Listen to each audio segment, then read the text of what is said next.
إن الله وملائكته يصلون على النبي يا أيها الذين آمنوا صلوا عليه وسلموا تسليما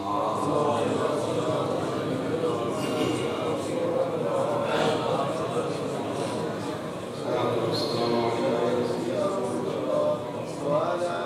وعلى آلك وأصحابك يا سيدي يا حبيب الله إنك كل شيء عليم السلام عليك يا سيدي يا رسول الله وعلى آلك وأصحابك يا سيدي يا رحمة للعالمين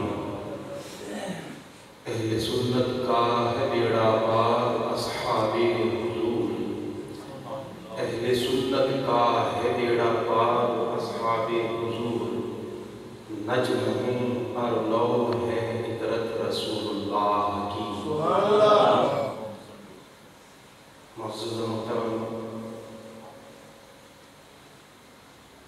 بزرگوں بھائیوں قابل سر احترام پیر طریقت محترم المقام صاحبزادہ خواجہ ریاض احمد اسلمی صاحب دامت برکاتہ عالیہ، آج کی یہ خوبصورت محفل جو شان صحابہ اور اہل بیت علیہم الرضوان کے عنوان سے اس خوبصورت مسجد میں ہم سب سجا کر بیٹھے ہیں، اس میں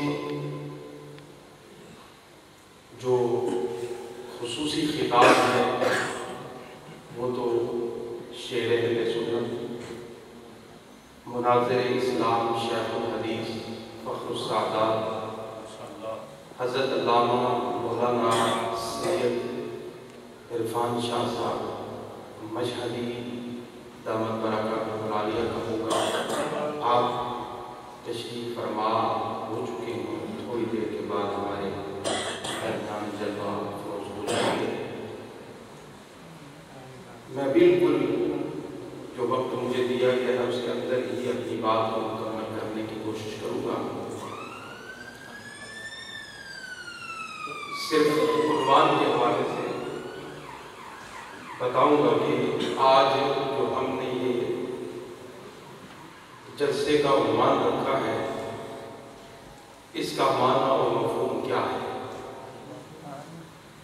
آپ سب نے اشتہار میں پڑھا ہے کہ عنوان ہے شان صحابہ و اہل بیت۔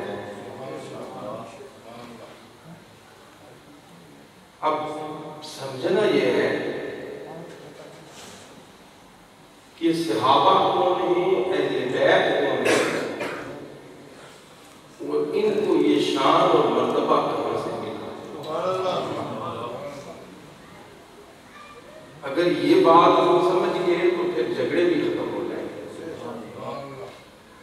میں سمجھتا ہوں کوئی مسلمان ایسا نہیں ہے جو اسلام کا دعویٰ کرے، مسلمان ہونے کا دعویٰ کرے اور سرکار مدینہ صلی اللہ علیہ وسلم سے محبت نہ کرے۔ کوئی مسلمان ہو ہی نہیں سکتا۔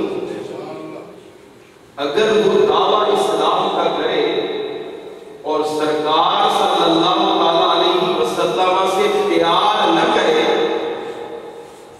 تو سمجھ جاؤ کہ وہ منافق ہے۔ وہ زبان سے سرکار کی محبت کا دعویٰ کرتا ہے لیکن دل سے آقا کو نہیں مانتا۔ تو جب ہم اس بات کو سمجھ جائیں گے تو ہمیں پھر اس بات کو مان لینے کے بعد کبھی بھی نہ صحابہ کے بارے میں کوئی شکوک و شبہات دل و دماغ میں آئیں گے اور نہ اہل بیت کے بارے میں آئیں گے۔ اور پھر اس سے پہلے میں آپ لوگوں کو یہ مبارکباد پیش کر دینا چاہتا ہوں، الحمدللہ ہمیں اللہ نے یہ اعزاز اور سعادت بخشی صحابہ سے بھی پیار کرتے ہیں، اہل بیت سے بھی پیار کرتے ہیں، اور اولیاء اللہ سے بھی محبت کرتے ہیں۔ اور ابھی میں بات جب آپ کے سامنے رکھوں گا تو پھر یہ بات بالکل آپ کو سمجھنے میں کوئی مشکل درپیش نہیں آئے گی کہ سچا عقیدہ کون سا ہے۔